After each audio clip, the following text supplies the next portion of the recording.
یہ تو فوج اور انٹیلیجنس کے لوگ ہیں، یہ تو فالس فلیگ آپریشن ہے، یعنی جن کو آج سزائیں ہوئی ہیں 25 افراد.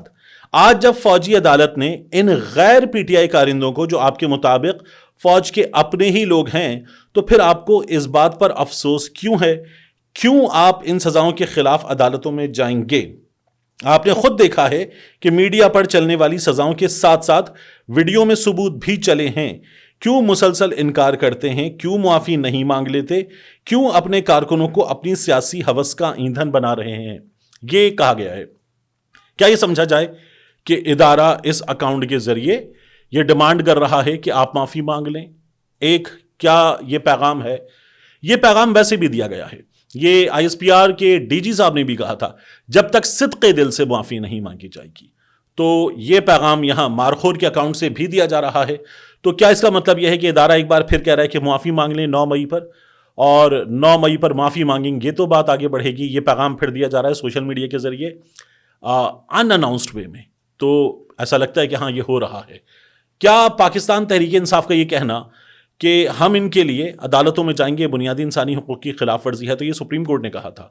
کیا سویلینز کا ملٹری عدالتوں میں ٹرائل ہو سکتا ہے؟ میں نے آپ کو پہلے بھی بتایا تھا. جو سینیٹر مشتاق صاحب کے ساتھ دھرنے پر لوگ بیٹھے ہوئے تھے، سیو غزہ دھرنے میں، تو اس دھرنے پر ایک لیفٹیننٹ صاحب نے گاڑی دوڑا دی تھی. وہ گاڑی کے نیچے کچل کے چلے گئے کچھ لوگوں کو، 2 لوگ جان سے گئے، 2 زخمی ہوئے. اور جب وہ تھانے پہنچے تو ان کے ریٹائرڈ بریگیڈیئر والد پہنچے، اپنا اثر و رسوخ استعمال کرنے کی کوشش کی. پھر آرمی کے لوگ آئے اور ان کو لے گئے کہ ان کا ٹرائل ملٹری عدالت میں ہوگا، اور عدالت کے ذریعے نہیں لے گئے، پولیس کے پاس سے لے گئے. کیا کسی عدالت نے پوچھا کہ یہ کیسے ہوا؟ یہ جو ایف آئی آر تھی، اس ایف آئی آر کو عدالت کو بتانا بھی ہوتا ہے. کچھ ہوا نہیں ہوا تو سویلین حدود میں ہونے والے اس کرائم کی جو سزا ہے وہ ملٹری کورٹ دے گی. اور جو جان سے گئے تھے وہ بھی سویلین تھے، جو گاڑی تھی وہ بھی ملٹری کی گاڑی نہیں تھی. تو پھر یہاں یہ لوگ جو سویلین ہیں، ان کا ملٹری عدالتوں میں ٹرائل کیسے ہو سکتا ہے؟ مارخور کو یا ان لوگوں کو یہ بھی بتانا چاہیے. بہرحال عدالتوں میں جب یہ سب کچھ ہوا تو میری رائے میں انصاف کے سب سے بڑے قاتل قاضی فائز عیسیٰ نے یہ کیا کہ پہلے جب سپریم کورٹ میں یہ اپیل میں گیا تھا معاملہ، یاد ہے تمام جج صاحبان بیٹھے تھے، وہ چیختے چلاتے اٹھ گئے تھے. پھر اس کے بعد قاضی فائز عیسیٰ نے ایک بینچ بنایا اور سردار طارق مسعود اس کی سربراہی کر رہے تھے. پھر ہم نے یہ دیکھا کہ سردار طارق مسعود سے کہا گیا آپ بینچ سے الگ ہو جائیں. انہوں نے کہا نہیں ہوتا الگ، کیا کر لیں گے. سردار طارق مسعود بعد میں الگ ہو گئے، فیصلہ ہوا، اور سویلینز کا ملٹری عدالتوں میں ٹرائل ہو سکتا ہے یا نہیں ہو سکتا یہ اب تک طے نہیں ہوا. ہاں البتہ یہ کہہ دیا گیا کہ ٹرائل جاری رکھیے. پھر اس کے بعد اگلے مرحلے میں یہ بھی کہہ دیا گیا کہ سزائیں سنا دیجیے. ابھی تک یہ طے نہیں ہوا ہے کہ سویلینز کا ملٹری عدالتوں میں ٹرائل ہو سکتا ہے یا نہیں ہو سکتا. فیصلہ حتمی طور پر ہمارے سامنے اب تک نہیں آیا ہے. سزائیں البتہ ہو چکی ہیں. تو یہ سچویشن ہے. اب اس سچویشن میں ظاہر ہے کہ پاکستان تحریک انصاف والے ان لوگوں کے لیے جائیں گے. اور پاکستان تحریک انصاف سے یہ سوال ہوا، میں نے کچھ لوگوں سے پوچھا، میں نے کہا وہ جو آپ کہتے ہیں کہ ہمارے لوگ سی سی ٹی وی فوٹیج سامنے آئے اور اس میں دکھائیے کہ ہمارے لوگ کہاں ہیں. تو پاکستان تحریک انصاف نے کہا کہ ٹھیک ہے ہمارے عہدیدار دکھائیں، یہ ورکرز سپورٹرز ہیں، یہ عام لوگ ہیں لیکن یہ ہمارے سپورٹر ہیں، ہمارے عہدیداران دکھائے جائیں. اور ان کا بھی یہ کہنا ہے کہ جو ملٹری حراست میں ان افراد کے اعترافی بیانات ہیں، ان بیانات کی کوئی بھی حیثیت نہیں ہے. یہ پاکستان تحریک انصاف کے لوگوں کا رد عمل ہے. عمران خان صاحب کی رد عمل کی بات کریں تو عمران خان صاحب نے یہ رد عمل دیا ہے ٹویٹر پہ ان کے اکاؤنٹ سے کہ جس نے 9 مئی کی سی سی ٹی وی فوٹیج چرائی اس نے ہی 9 مئی کیا. عمران خان صاحب کی گرفتاری ہوئی تھی، گرفتاری غیر قانونی قرار پائی تھی، اور اس گرفتاری کے بعد یہ سارا رد عمل تھا. ایک تو یہ سچویشن ہے. دوسرا میں آپ سے عرض کروں، جو ابھی ہوا 26 تاریخ کو نومبر کی، اس پر ایک بار پھر مزید اعتراف ہمارے سامنے آ گیا. مسلسل اعتراف سامنے آ رہے ہیں. تازہ اعتراف سامنے آیا سابق گورنر پنجاب رفیق رجوانہ، یہ ہم نیوز کے پروگرام میں تھے، مونا عالم صاحبہ شو کرتی ہیں. وہاں پر انہوں نے کہا کہ ڈی چوک پہ گولی چلی، اور انہوں نے یہ بھی کہا کہ ڈی چوک پہ جو گولی چلی اس کا آپ حساب شہباز شریف سے مت مانگیں. ان سے بات کی جا رہی تھی ماڈل ٹاؤن سانحے کی کہ پہلے ماڈل ٹاؤن ہوا تھا اب یہ ہو گیا، تو انہوں نے کہا شہباز شریف سے حساب مت مانگیں، محسن نقوی انچارج تھے، محسن نقوی سے اس کا حساب مانگیں. یہ رفیق رجوانہ صاحب کہہ رہے ہیں. آخر میں ایک اور بات ہوئی ہے. یہ کہا جا رہا ہے پاکستان تحریک انصاف کی جانب سے کہ عمران خان صاحب نے فواد چودھری صاحب کو پارٹی سے بالآخر نکال دیا ہے اور کہا ہے کہ فواد چودھری کا نام لے کر ان کو بتا دیا جائے کہ اب وہ پارٹی میں نہیں ہیں. شعیب شاہین صاحب اڈیالہ سے باہر آئے اور انہوں نے یہ میڈیا سے بات کرتے ہوئے بات کی. علیمہ خان صاحبہ ان کے ساتھ کھڑی تھیں. فواد چودھری صاحب نے اس پر رد عمل دیا ہے. فواد چودھری صاحب رد عمل دیتے ہوئے کہتے ہیں کہ ایک سابق IB انفارمر، شعیب شاہین صاحب کا انہوں نے نام نہیں لیا، جس نے حال ہی میں تحریک انصاف میں بطور ایجنٹ شمولیت کی، کہا کہ عمران خان نے کہا ہے کہ میرا PTI سے کوئی تعلق نہیں، مجھے عمران خان کا پیغام ملا ہے کہ ان جیسے لوگوں کے منہ نہیں لگنا اور ان کا کوئی جواب نہیں دینا. یہ لوگ عمران خان کو جیل میں رکھ کر پارٹی کر رہے ہیں، فوج کی شہادتوں کا مذاق اڑا کر عمران خان کی جیل لمبی کروا رہے ہیں. ہماری ہمدردیاں عمران خان کے ساتھ ہیں اور رہیں گی. اس ملک کو توڑنے کی سازشوں کو ناکام بنانا ہے اور سیاسی تقسیم کم کرنی ہے، ورنہ یہ سازشی اپنے 2 کلو گوشت کے لیے پورا ملک اور عمران خان کی سیاست تباہ کر دیں گے. یہ فواد چودھری صاحب اس وقت کہہ رہے ہیں. تو میں آپ کو ایک اور چیز بتاؤں کہ میری فواد چودھری صاحب سے بات ہوئی اور میں نے ان سے پوچھا کہ عمران خان صاحب نے کیا کہا آپ سے.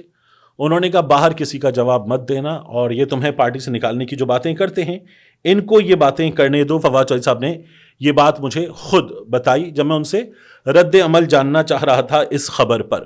تو ایک یہ، دوسرا عمران خان صاحب کی رہائی کے حوالے سے بات ہو رہی تھی. کہا جا رہا تھا کہ منڈے کے روز عمران خان صاحب کو سزا سنا دی جائے گی القادر ٹرسٹ کیس میں. اب یہ خبر آ رہی کہ نہیں، اس میں کچھ وقت لگے گا. حکومت ایک مضبوط فیصلہ لکھنا چاہتی ہے. تو حکومت کیا ہوتی ہے فیصلہ لکھنے والی؟ عدالتوں میں معاملہ ہے. عدالتیں اگر آزاد ہیں تو حکومت کا کیا لینا دینا ہے. لیکن اب خبر یہ آئی کہ عمران خان صاحب کو منڈے کے روز سزا نہیں دی جائے گی اور عمران خان صاحب کے بارے میں ان کی بہن صاحبہ علیمہ خان صاحبہ یہ کہہ رہی ہیں کہ 3 سے 4 مہینے مزید جیل میں رکھنا چاہتے ہیں، پھر مزید سزائیں، کچھ اور کیسز کلیئر ہوں گے تو اور جیل میں رکھنا چاہتے ہیں، اور 3 سے 4 مہینے تو کم از کم عمران خان کو جیل میں رکھنا چاہتے ہیں. یہاں میں آپ سے آخر میں عرض کروں 2 چیزیں. ایک، اویس یونس جو جیل کے اندر سے غائب کیا گیا تھا، باقاعدہ گاڑیاں ہی لے گئیں، رہائی کا اس کی پروانہ تھا پاکستان تحریک انصاف کے لوگوں کے پاس، اس کے دوستوں کے پاس، لیکن اس نوجوان کو کوٹ لکھپت جیل سے لے جایا گیا، وہ آج رہا کر دیا گیا. یہ ایک عجیب مذاق ہے. مجھے اس پر ہمیشہ سب سے زیادہ پرابلم ہوتا ہے. یعنی عمران ریاض خان واپس آ گیا، کیس ختم. کیسے ختم؟ یہاں سے تو کیس شروع ہونا چاہیے. کہاں تھا؟ کس کے پاس تھا؟ کس حال میں تھا؟ کس طرح رکھا گیا؟ کیا ہوا؟ تشدد کیا گیا یا نہیں کیا گیا؟ جنہوں نے رکھا کون تھے اور کیا کہتے تھے؟ کیوں رکھا ہوا تھا؟ یہاں سے کیس شروع ہونا چاہیے. کیس ختم، بندہ بازیاب. اویس یونس کوٹ لکھپت جیل کے اندر سے غائب ہوا. عمران خان سیالکوٹ کی جیل سے غائب ہوا تھا. تو اویس یونس کہاں تھا؟ کس کے پاس تھا؟ کیوں رکھا ہوا تھا؟ یہاں سے کیس چلنا چاہیے. عدالت کہے گی ٹھیک ہے، اویس یونس کی بازیابی. یہ احمد جنجوا کے کیس میں بھی ہوا تھا، اس کے بعد دیگر لوگوں کے کیس میں ہوا. ابھی ہمارے سامنے شاکر اعوان کا معاملہ آیا، اس سے پہلے ہمارے سامنے آغا سرور کا معاملہ آیا، اور بھی ڈھیروں لوگ ہیں جو غائب ہوتے ہیں، واپس آتے ہیں اور پتہ چلتا ہے کہ واپس آ گئے، کیس ختم. ہماری عدالتوں کا دوبارہ معذرت کے ساتھ مجرمانہ کردار ہے. ہماری عدالتوں کا مجرمانہ کردار ہے. ہماری عدالتوں کا مجرمانہ کردار ہے کہ وہ اس معاملے کو جہاں سے ٹیک اپ کرنا چاہیے اور عدالت کو گریبان سے پکڑنا چاہیے کلپریٹس کو، وہاں عدالتیں کہتی ہیں کیس ختم. تو یہ اویس یونس کے کیس میں ہوا ہے اور یہ اسی طرح سے چل رہا ہے. اویس یونس بازیاب ہو گئے. آخری چیز جو مجھے آپ سے کہنی تھی 2 میں سے، وہ یہ کہ ہم نے مصطفی کاظمی صاحب کا وہ تشدد زدہ تصویر جس میں ان کی سیدھی آنکھ پہ ہم نے چوٹ کا نشان دیکھا تھا اور اس کے بعد وہ غائب ہو گئے تھے گرفتاری کے بعد، ایک تفصیلی انٹرویو کیا ہے. وہ انٹرویو کل ہم آپ کے سامنے انشاءاللہ دوپہر 1 بجے رکھنے جا رہے ہیں. 2 حصے ہیں. مصطفی کاظمی صاحب کو جب ہم نے اپنے سامنے بٹھایا تو جس حال میں دیکھا ہم بھی لرز کر رہ گئے. وہ شخص جو گھن گرج کے ساتھ بول رہا تھا، وہ اتنی تکلیف کے ساتھ بول رہا تھا that we had to work on his audio. اور اب کل وہ آپ کے سامنے ہم تمام تر تفصیلات کے ساتھ رکھیں گے. ملتے ہیں انشاءاللہ آپ سے اگلی ویڈیو میں. اس ویڈیو میں جو دیکھ لیا ہم نے گرفتاری ہوئی، اس کے بعد کیا ہوا؟ آپ تھانے گئے؟ میرا داماد کراچی سے پہنچ گیا. اس ویڈیو میں جو دیکھ لیا ہم نے گرفتاری ہوئی، اس کے بعد کیا ہوا؟ آپ تھانے گئے؟ میرا داماد کراچی سے پہنچ گیا. جو آخری نشان تھا یہ آپ کسی نے مارا، جیسے فرعون کے خلاف کوئی کیس اور اس میں جو آخری نشان تھا کہ آپ کو کسی نے مارا. جدل کی پالیسی لیگیسی تو ہے، لیکن تو بیچارے مجھے ایک وہ بیان ہے جو پولیس نے آپ کو دیا کہ آپ کے جدل کی پالیسی لیگیسی تو ہے، لیکن تو بیچارے کیا ہے، ایک وہ بیان ہے جو پولیس نے آپ کو دیا کہ آپ غائب تو ہے. ایک یہ آئے میں مگر ہمارے سسپیشن ہے کہ کوئی آیا. اس طرح عمران ریاض غائب تھا لیکن غائب ہمارے ہی پاس تھا. غائب ہے مگر ہمارے ہی پاس ہے. اچھا ہمارے ہی پاس ہے، جس طرح عمران ریاض غائب تھا اور ہمارے ہی پاس تھا.